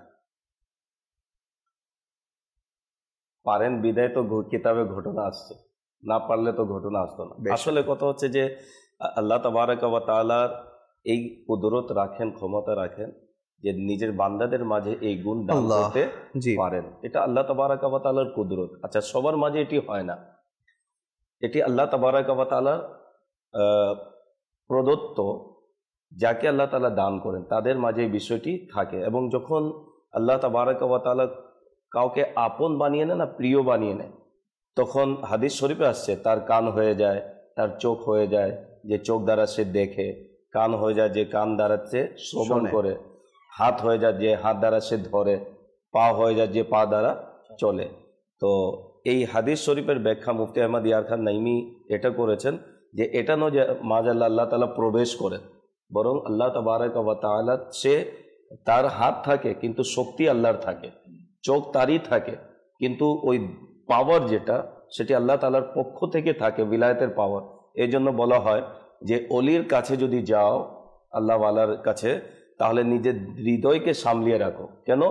আল্লাহ তাআলা অলিরা আল্লাহর নূর দ্বারা দেখে, হ্যাঁ, এদেরকে আত্মাধিক পাওয়ার আল্লাহ তাবারক ওয়া তাআলা দান করেছেন। আচ্ছা, কোরআনুল করিম বলেন, আয়াতে মুবারকা বলেন, প্রত্যেকটি আয়াতে মুবারকার মধ্যে কিন্তু প্রভাব আছে, জি, কিন্তু আমি আপনি পড়লে সেভাবে প্রভাব হয় না, কিন্তু আল্লাহ ওয়ালা পড়লে সেটা প্রভাব পড়ে যায়। যেমন একটি ঘটনা প্রায় আমরা শুনেছি যে হযরতে সৈয়দেনা মাসুদ গঞ্জে শকর রহমতুল্লাহ তাআলার কাছে এক বৃদ্ধা এসে বলল, হুজুর আমার মেয়ের বিয়ে, আমি অভাবী, আমাকে দান করুন। তো বাহ্যিকভাবে ওনার কাছে ওই সময় কিছু ছিল না, তো উনি মাটির ঢেলা উঠাতে বললেন, মাটির ঢেলা উঠালেন এবং তিনি উচ্চস্বরে সূরা ইখলাস পড়ে দম করে দিলেন। তো মহিলা দেখে আশ্চর্যান্বিত হলো যে মাটির ঢেলা আমি নিলাম, উনি সূরা ইখলাস উচ্চস্বরে তিলাওয়াত করলেন আর দম করলেন, স্বর্ণের ঢেলা হয়ে গেল। এখন সে তো বললো যে হুজুর দানও করলেন এবং মাটির ঢেলাকে স্বর্ণে পরিণত করার পদ্ধতিও শিখিয়ে দিলেন। এই বাসায় গিয়ে যখন মাটির ঢেলাকে একত্রিত করে সূরা ইখলাস পড়ছে দম করে, সূরা ইখলাস পড়ে দম করে, সারা রাত সময় অতিবাহিত করলো, সারা রাত সূরা ইখলাসের তিলাওয়াত করলো, কিন্তু ঢেলা ঢেলেই রয়ে গেল। এই সকালে গেল, বলো হুজুর সূরা ইখলাস আপনিও তিলাওয়াত করলেন, আমিও করলাম, আমার স্বপ্নে আপনি ঢেলাতে ফুঁক দিলেন, স্বর্ণের ঢেলা হলো, আর আমি সারা রাত দম করলাম কিন্তু মাটি মাটি রয়ে গেল। তখন যে কথা বললেন মাসুদ গঞ্জে শকর রহমতুল্লাহ তাআলা বলেন, সূরা ইখলাস তো তুমি তিলাওয়াত করলে, মাসুদের মতো মুখ কোত্থেকে আনলে? এই যে আল্লাহ ওয়ালাদের মুখের যে প্রভাব, কেন সারা জীবন গীবত করেনি, নিজের মুখকে গুনাহ থেকে বিরত রেখেছেন, কারো উপর অপবাদ দেয়নি, যা বলেছে আল্লাহর সন্তুষ্টির জন্য বলেছে, তাদের মুখ এত পবিত্র, ওই পর্যায়ে গিয়েছে। এবং আল্লাহ তাআলা যখন তাকে আপন বানিয়েছে, তো আল্লাহ তাবারক ওয়া তাআলা এদেরকে এত পছন্দ করেন, যা বলে সেটাই হয়ে যায়। এটা তো নবী পাক সাল্লাল্লাহু আলাইহি ওয়াসাল্লাম এর জীবনীও যদি আমরা দেখি, চাঁদকে দ্বিখণ্ডিত করেছেন ইশারায়। এমন কেউ যদি অস্বীকার করে, কোরআনের আয়াতকে অস্বীকার করবে, তো কেউ যদি অস্বীকার করে, এর মানে এটা নয় যে ওলি থেকে ওই বিষয়টা ডিলেট হয়ে যাবে, না, বরং তার আকীদা ঈমান নিয়ে নড়বড়ে থাকবে। যদি বিশ্বাস না করে, যা ঘটা তো ঘটেই গিয়েছে, আগামী তো যা ঘটা ঘটবে, কিন্তু আমি যদি নিজের আকীদাকে বাঁচাতে চাই, তাহলে আমাকে মানতে হবে আল্লাহ ক্ষমতা রাখে যে নিজের বান্দাদের মাঝে এই গুণ দিতে পারে। তবে হ্যাঁ, আকীদা এটা রাখা উচিত, ওলি হোক, সাহাবি হোক, নবী হোক, যার মাঝে যা গুণ এটি আল্লাহর পক্ষ থেকে দেয়া হয়েছে। নিজ নিজ সত্তার মধ্যে কোনো গুণাবলী থাকে না, যা আছে আল্লাহ তাআলা দিয়েছেন। তাহলে আর আকীদার কোনো সমস্যা হবে না, ইমানের কোনো সমস্যা হবে না, বরং এটি ইমানের একটি চাহিদা, দাবি এবং বৈশিষ্ট্য। এই সকল বিষয় যা কোরআন এবং হাদিস সম্মত সেটি মেনে নেওয়া উচিত। এবং আমরা জানি যে আল্লাহ তাবারক ওয়া তাআলার পক্ষ থেকে যে অলৌকিক ঘটনা ঘটে তাকে কুদরত বলা হয়। নবীর নবুয়তের এলানের পূর্বে যে অলৌকিক ঘটনা ঘটে তাকে আপনার ঘটনার নবুয়তের ঘোষণার পর যদি হয় তাকে মুজিজা বলা হয়। এবং ওলি দ্বারা যেটি সংগঠিত হয় তাকে কি বলা হয়? কারামত বলা হয়। আর কোন মুমিন দ্বারা সে ঘটনাটি যদি ঘটে তাকে মাউনাত বলা হয়। আর কোন জাদুঘর দ্বারা যদি ফাসিক ফাজির দ্বারা সংগঠিত হয় তাহলে তাকে ইস্তাদরাজ বলা হয়, অর্থাৎ জাদু বলা হয়। তো এই যে শরীয়ত একটা ক্যাটাগরি বয়ান করেছে, ওই হিসাবে যদি দেখি সে কোনো ফাসিক ফাজির নয়, আমলধার, লোকেরা তাকে অলি হিসাবে চিনে, তার মাধ্যমে যদি কোনো অলৌকিক ঘটনা ঘটে যায় সেটি কারামত। আর কারামত তো কুরআনুল কারীমের মধ্যে রয়েছে।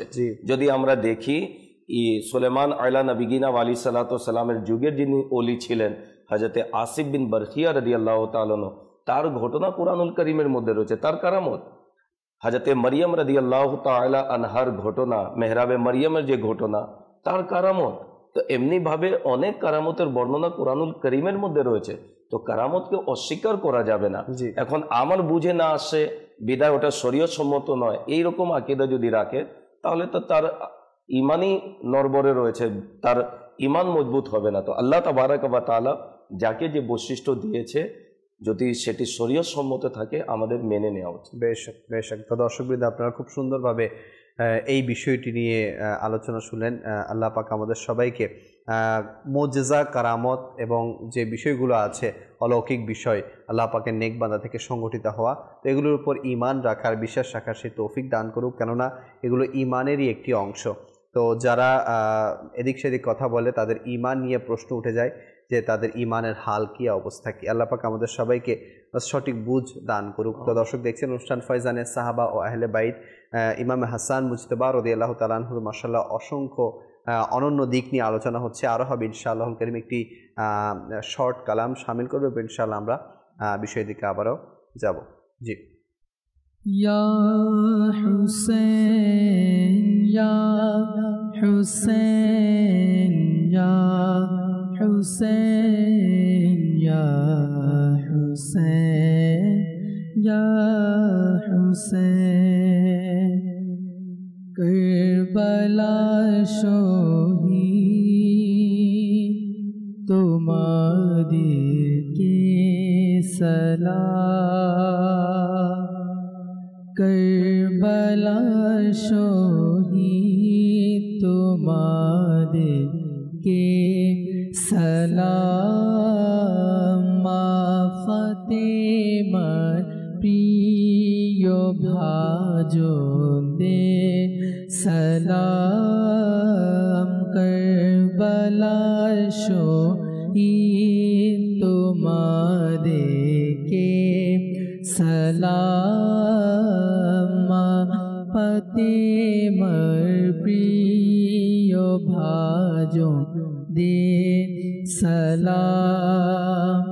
ইয়া হুসেন ইয়া হুসেন ইয়া হুসেন ইয়া হুসেন ইয়া হুসেন ইবনে আলী মুশকিল কুশা, ইয়া হুসেন ইবনে আলী মুশকিল কুশা, আপনার সকল আত্মত্যাগীদের সালাম, আপনার সকল আত্মত্যাগীদের সালাম, কারবালা শহীদ তোমাদেরকে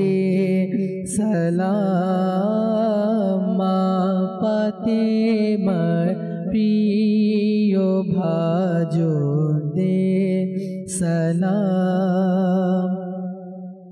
আকবর আসগরে তরে কুরবান হো কামা এ প্রাণ।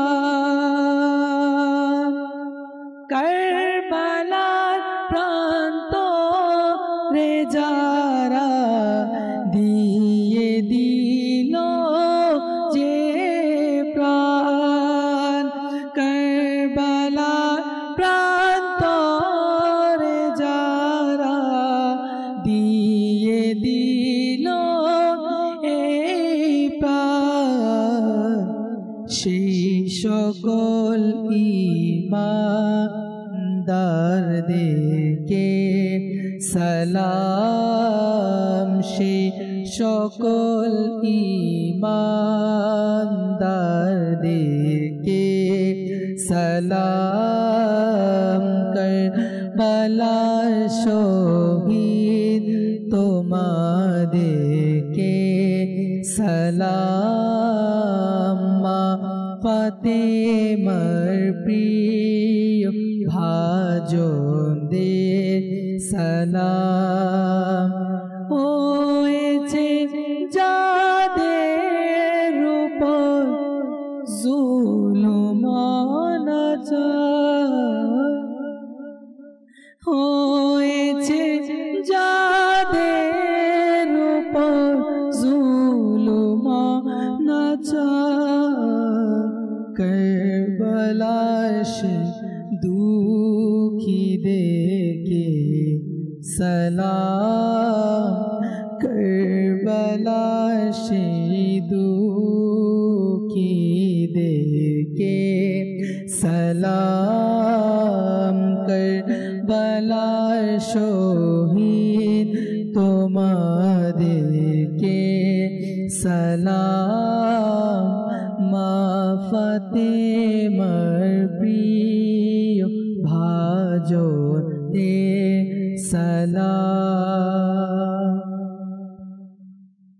অনুষ্ঠান ফাইজানে সাহাবা ও আহলে বাইত, আলোচনা হচ্ছে ইমাম হাসান মুজতবা রাদিয়াল্লাহু তাআলা আনহু। টাইমও প্রায় শেষের দিকে। জি ইকরাম ভাই, ইমাম হাসান মুজতবা রাদিয়াল্লাহু তাআলা আনহু। মাশাআল্লাহ দিয়াস, মানে সুন্দর বলেছে। জবান পাকটা এমন হওয়া দরকার। এমন জবান পাক হবে না কেন? যিনি প্রতিদিন রাতে, ইমাম হাসান মুজতবা রাদিয়াল্লাহু তাআলা আনহু, যিনি প্রতিদিন রাতে সূরা কাহাফ তিলাওয়াত করতেন এবং এটাকে একটা ফলকের মধ্যে লিখে রেখেছেন। যখন তিনি স্ত্রীর কাছে যেতেন সেটা আমার হাতে থাকতো। তাহলে কোরআন পাকের তেলাওয়াতের দ্বারা লাভ কি? কারণ কোরআন শরীফ পাঠ করা সওয়াব, দেখা সওয়াব, হাত যদি স্পর্শ করে সেটা তো সওয়াব রয়েছে। তো কোরআন পাক তেলাওয়াতের দ্বারা লাভ কি? আল্লাহ পাক ইরশাদ করেছেন, ওয়াতাসিমু বিহাবলিল্লাহি জামিআন ওয়া লা তাফাররাকু।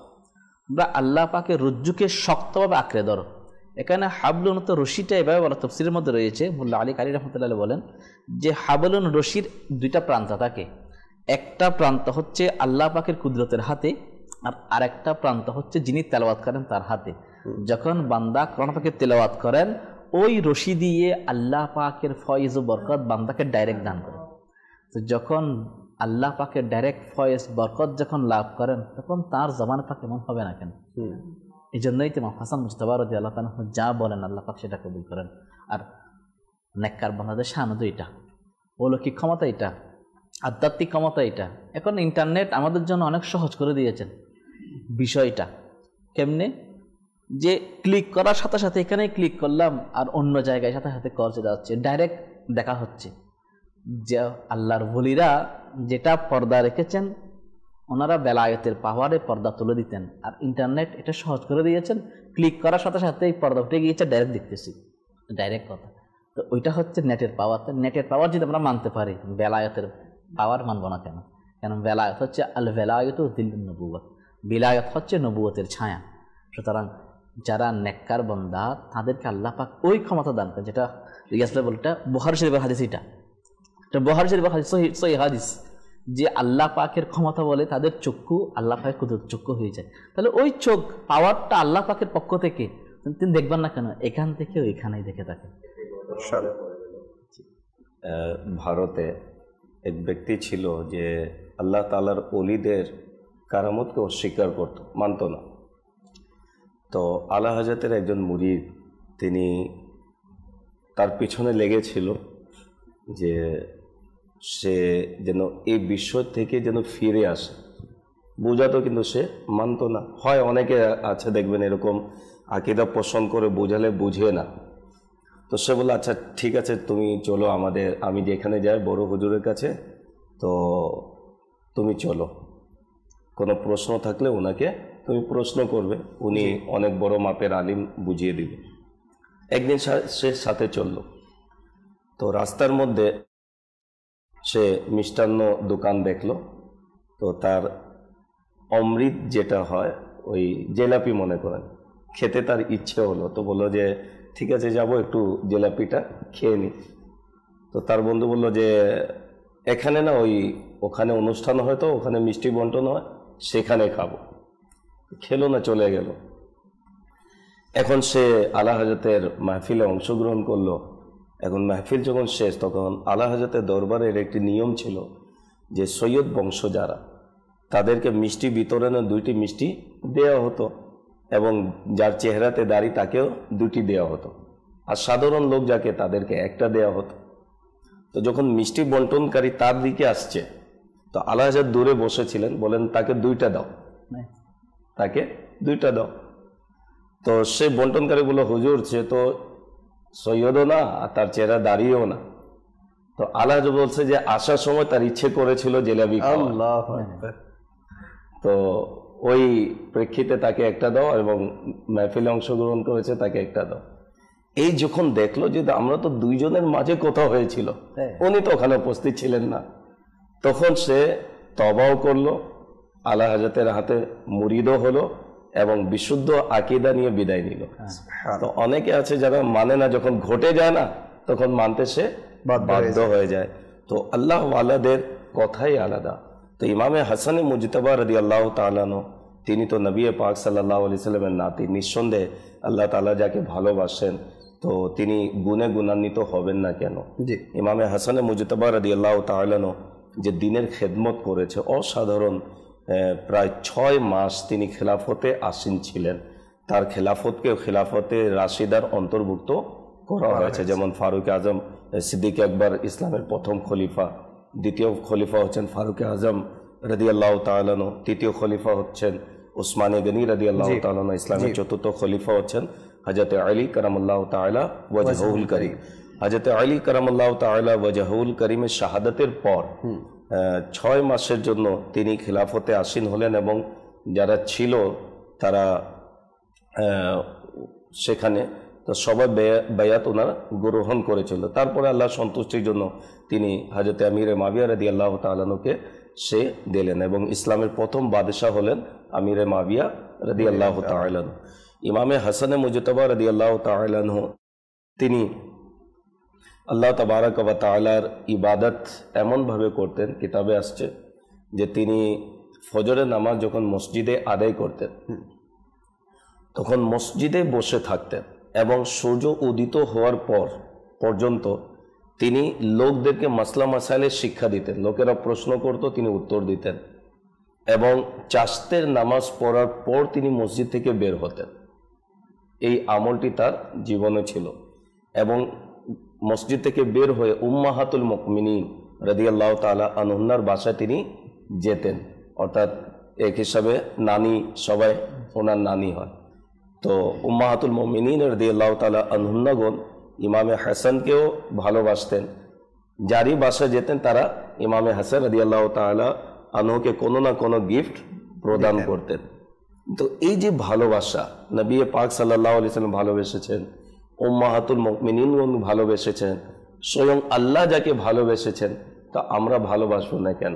তো এই যে তাদের জীবনী যে আলোচনা, বিশ্বাস করুন লিয়াকত ভাই, এটা তো আমাদের রহমত প্রাপ্তির একটা মাধ্যম, নাজাত প্রাপ্তির মাধ্যম। এরা ওই সকল ব্যক্তিত্ব যাদের আলোচনা স্বয়ং আল্লাহ পছন্দ করেন, যাদের আলোচনা হলে আল্লাহ তাআলার রহমত অবতীর্ণ হয়, যাদের ওসিলায় দোয়া করলে দোয়া কবুল হয়ে যায়, যাদের ওসিলায় আমাদের তরি কিয়ামতের দিন পার হবে।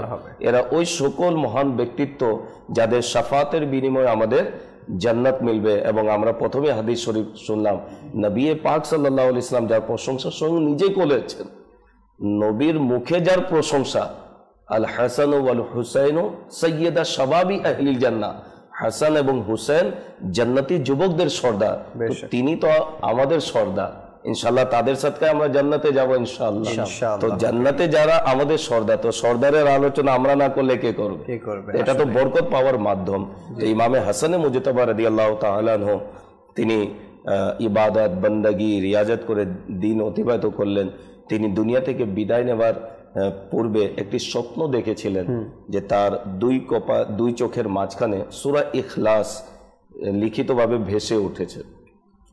তো হযরত সাঈদ বিন মুসাইয়্যিব রাদিয়াল্লাহু তাআলা যিনি স্বপ্নের ব্যাখ্যা বলতেন, তার কাছে যখন এই স্বপ্ন বলা হলো তখন তিনি বললেন, যদি আসলে ওনার দুই চোখের মাঝে যদি সূরা ইখলাস ভেসে উঠেছে, তাহলে তার জীবনের কয়েকদিন বাকি রয়েছে, তিনি দুনিয়া থেকে বিদায় নেবেন।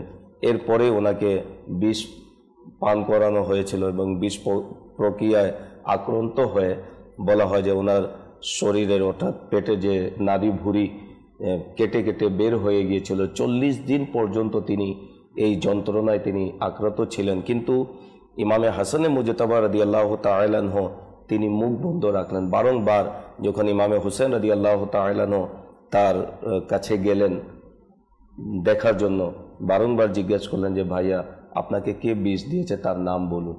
তখন ইমামে হাসান রাদিয়াল্লাহু তাআলা আনহু বলেন কে যার বিষয়ে যার নাম আমার স্মরণে আসছে, যদি সেই হয় তাহলে কিয়ামতের দিন আল্লাহ তাআলার দরবারে আমি বিচার রেখে দিলাম, আর যদি সে না হয় তো আমার কারণে কেউ যেন নির্দোষ সে যেন আপনার দোষী সাব্যস্ত যেন না হয়।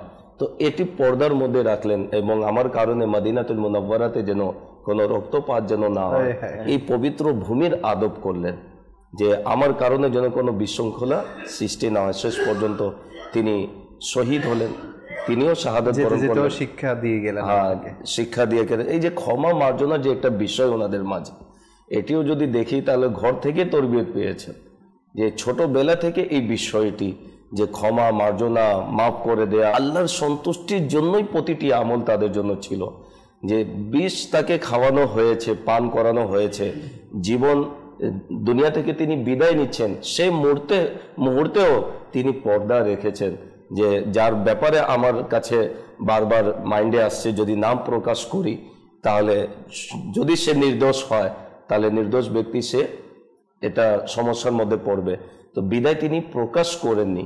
তো এই যে ক্ষমা মার্জনা যে বিষয়, আমরা তো অনেক সময় অনুমান করে একজনের উপর চড়াও করে বসি, তার উপর নির্যাতন করে বসি, হ্যাঁ, বিভিন্ন জুলুম করে বসি, পরিশেষে জানা যায় যে না ভুল হয়েছে আমার কারণে, এখন আমাদের নাক কেটে যায় যে এটা আমি কি করলাম।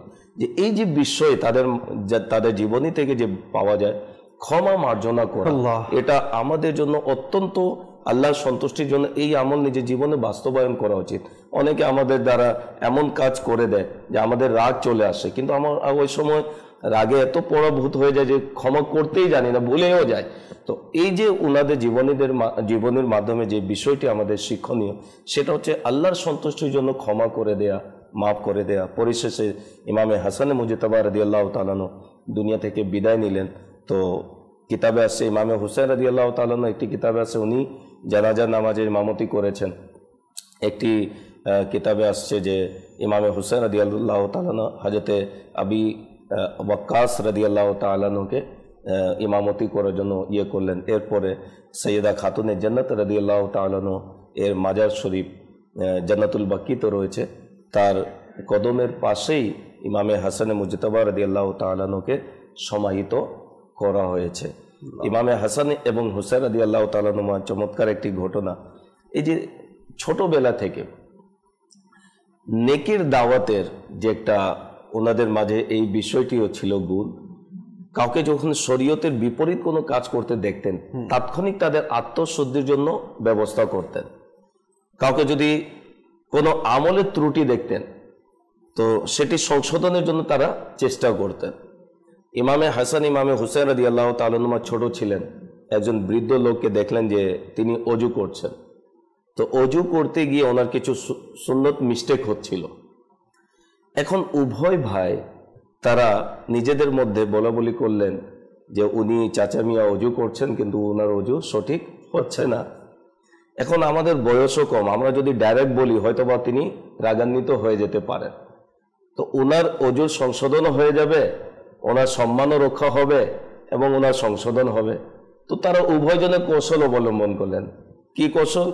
তারা ওই চাচা মিয়াকে বললেন যে চাচা যান, আমরা উভয় ভাই অজু করব, আপনি আমাদের উভয়ের অজু দেখেন, যদি আমাদের মাঝে যার অজু ভালো আপনি সেটি বিচার করে দিবেন, বলে দিবেন কার অজু সঠিক হয়েছে। বললেন ঠিক আছে। দুই ভাই অজু করতে শুরু করলেন। যাদের ঘর থেকে শরীয়ত পুরো বিস্তার লাভ করেছে, যাদের ঘর থেকে শরীয়তের পেগাম শিখানোর আমল ছোটবেলা থেকে, তাদের ভুল কি হবে? ওই বৃদ্ধ লোক যিনি ছিলেন বুজুর্গ, উনি যখন দেখলেন উভয়জনের, তখন তিনি কাঁদতে শুরু করে দিলেন, তার চোখ থেকে পানি গড়িয়ে পড়ল। অজু যখন শেষ বলেন শাহজাদা দয়, অজুর মধ্যে আপনাদের ভুল ছিল না, আমার ভুল ছিল, আপনাদের অজু দেখে আমি নিজের অজুর সংশোধন করে নিয়ে। এই যে কৌশল অবলম্বন করে একজনের ইবাদতকে সঠিক করে দেয়া, তো এই তাদের জীবনী যদি পড়া হয় না, অনেক কিছু শিক্ষণীয় বিষয় রয়েছে। যদি আল্লাহ করে যে আমরা যেন আহলে বেতের জীবনী যেন অধ্যয়ন করি এবং যে বিষয়গুলি উনি তারা আমাদেরকে শিক্ষা দিয়েছেন, আমরা যদি নিজের জীবনে বাস্তবায়ন যদি করি, ইনশাল্লাহ ইহকাল এবং পরকাল আমাদের নাজাতের ওসিলা হবে। মাশাআল্লাহ, মাশাআল্লাহ। তো দর্শকবৃন্দ, আপনারা আজকের অনুষ্ঠানের মাধ্যমে ইমাম হাসান মুজতবা রাদিয়াল্লাহু তাআলা আনহুর অসংখ্য দিক নিয়ে আলোচনা শুনেছেন। আল্লাহ তাআলা আমাদের সবাইকে এই গুণগুলোর উপর আমল করে নিজের জীবনকে পরিবর্তন করার তৌফিক দান করুন। তো দর্শকবৃন্দ, মুহররমুল হারাম মাস এর আগমন হয়েছে। কিতাবের মধ্যে মুহররম মাসকে ইজ্জত করার ব্যাপারেও এসেছে এবং মুহররমুল হারামে রোজা রাখার ব্যাপারেও তারগিব দেওয়া হয়েছে, উৎসাহ দেওয়া হয়েছে। তো আমি আপনাদেরকে অনুরোধ করব, আসুন আমরাও নিয়ত করি যে ইনশাআল্লাহুল কারীম এই মুহররম মাসে আমরা বেশি থেকে বেশি পরিমাণে রোজা রাখবো ইনশাআল্লাহ। আশুরা রোজার ফজিলত রয়েছে, তো সেটা ইনশাআল্লাহ আমরা রাখার চেষ্টা করব। এখানে শেষ করছি। সাল্লু আলাল হাবিব সাল্লাল্লাহু তাআলা আলা মুহাম্মদ সাল্লাল্লাহু তাআলা আলাইহি ওয়াসাল্লাম।